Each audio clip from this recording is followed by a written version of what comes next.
Microsoft Excel প্রথমে যখন আমরা ক্লিক করে অন করি, আমাদের কাছে যে দৃশ্যটি প্রথম আমরা পর্দায় দেখি সেটিকে আমরা ওয়েলকাম স্ক্রিন বলি।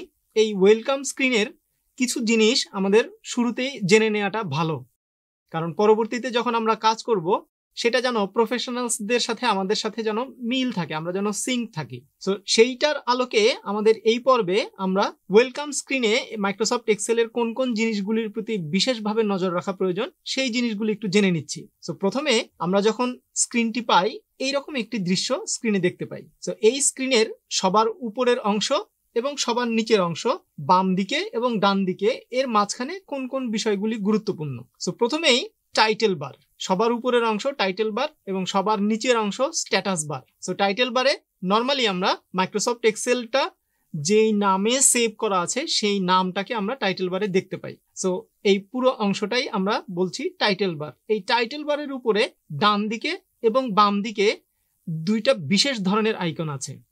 ডান দিকের আইকনগুলি আমরা সাধারণত ক্লোজ বা ম্যাক্সিমাইজ বা মিনিমাইজ এই কাজগুলি করে থাকি।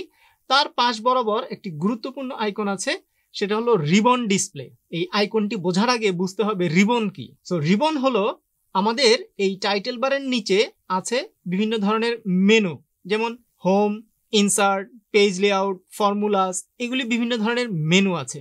সো অনেকে এটাকে বলে মেনু বার। মেনু বারে ক্লিক করলে যে যন্ত্রপাতির একটি বড় অংশ বের হয়ে আসে সেই অংশটাকে আমরা বলি টুলস বার। যেহেতু এখানে অনেক যন্ত্র আছে এজন্য টুলস বার। বর্তমান সময়ে মেনু বার এবং টুল বারকে একত্রে একসাথে বলে রিবন।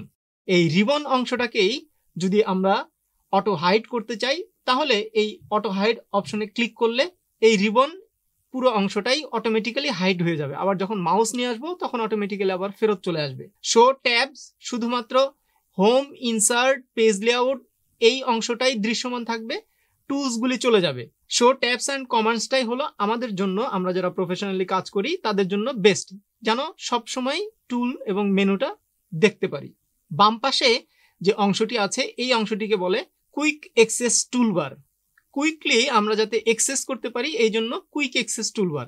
ঠিক যেমনটি আমরা অফিসে কাজ করার সময় আমাদের প্রয়োজনীয় যন্ত্রপাতিগুলিকে আমরা হাতের কাছে রাখি, ঠিক ডেস্কের পাশে, যেমন স্কেল, ক্যালকুলেটর, কলম, রাবার, পেন্সিল, এগুলি আমাদের কাছেই থাকে।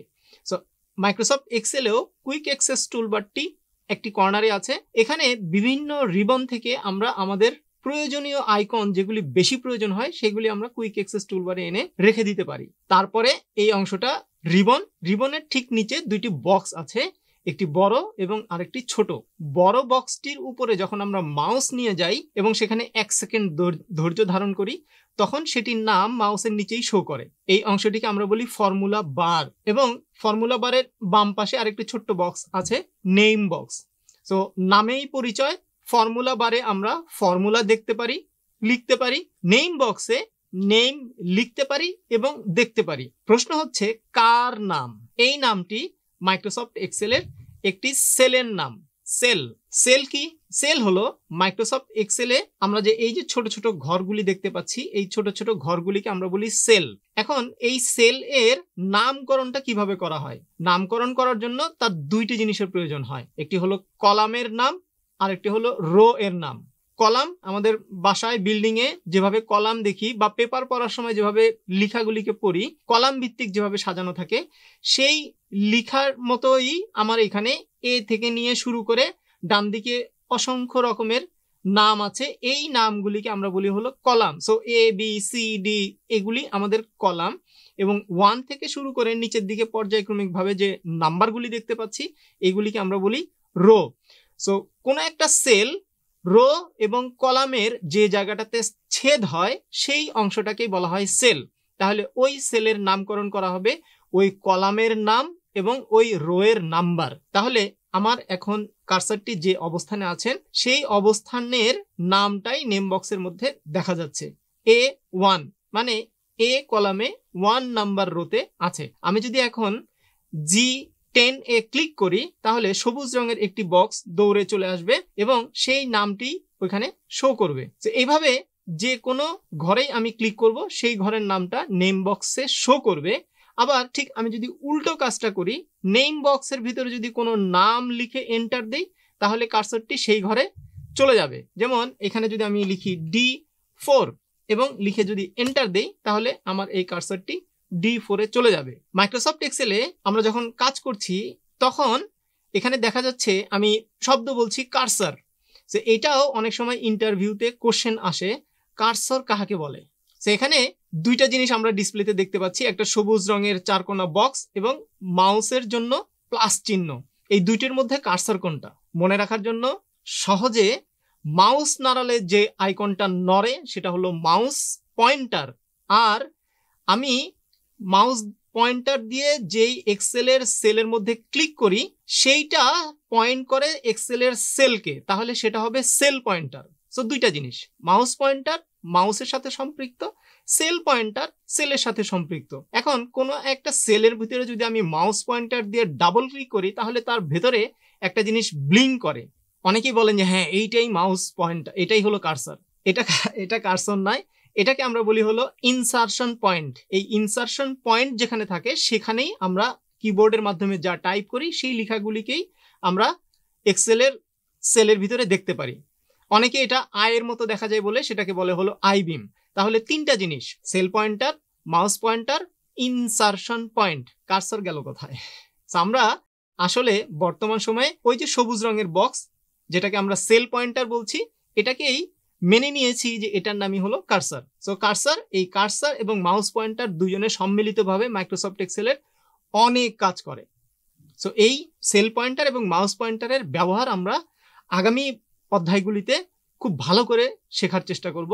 এরপরে রো এবং কলামের ঠিক নিচের দিকে আছে আরেকটি ট্যাব, এটাকে আর বার বলে না, এটাকে বলে ট্যাব। এটার নাম হলো শিট ট্যাব। এখানে শিটের নামগুলি ভিজিবল হয়। আগের ভার্সনগুলিতে শিট এক্সেল ওপেন করলে 3টি শিট ভিজিবল হতো। এখনকার ভার্সনগুলিতে এক্সেলের নতুন একটি ওয়ার্কবুক ওপেন করলে সেখানে একটি মাত্র শিট দেখা যায়।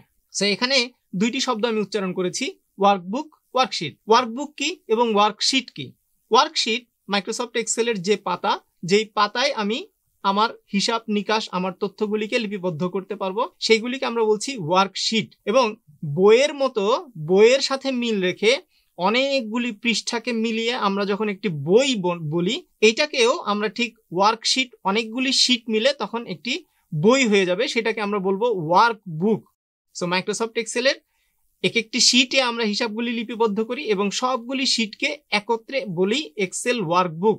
তাহলে পুরো এক্সেল ফাইলটাকে আসলে আমরা ওয়ার্কবুক হিসাবেই বলি। সো পুরো এক্সেল ফাইল ওয়ার্কবুক, যেই ওয়ার্কবুকের ভিতরে অনেকগুলি শিট থাকে এবং প্রত্যেকটা শিটে আলাদা আলাদা করে আমরা কাজ করতে পারি এবং এই শিটগুলিকে কিভাবে ম্যানেজ করা যায় সেই জিনিসগুলি আমরা পরবর্তী অধ্যায়গুলিতে শিখব। তার নিচের যে অংশটা একদম নিচে রেডি লেখা আছে, এই রেডি লেখার যে লাস্ট বর্ডারটা সেটাকে আমরা বলি স্ট্যাটাস বার। এই স্ট্যাটাস বারের ডান দিকে একটি আইকন আছে যেখানে 100% লেখা আছে। এই পার্সেন্টেজ দিয়ে আমরা জুম করি, এক্সেলটাকে ছোট করে বা বড় করে দেখতে পারি।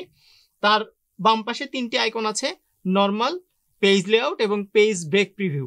সো আমরা আমাদের কাজের সুবিধার জন্য কখনো কখনো এক্সেলকে পৃষ্ঠা আকারে দেখতে চাই, আবার কখনো কখনো এই এক্সেলকে প্রিন্ট দিতে চাই। সো এই প্রিন্ট, নরমাল এবং পেজ লেআউট আমরা আমাদের কাজের সুবিধার জন্য ব্যবহার করি। বেশি ব্যবহৃত হয় বলে এই আইকনগুলিতে একদম সামনে ডিসপ্লেতে দিয়ে দিয়েছে।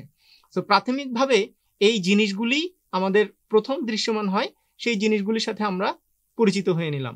এটাই ছিল আমাদের প্রাথমিক অবস্থা এক্সেলকে দেখলে যতটুকু আমরা দেখি তার প্রাথমিক পরিচয়। পরবর্তী ভিডিওগুলিতে আমরা আরো বিশদভাবে জানতে পারবো। ধন্যবাদ সবাইকে।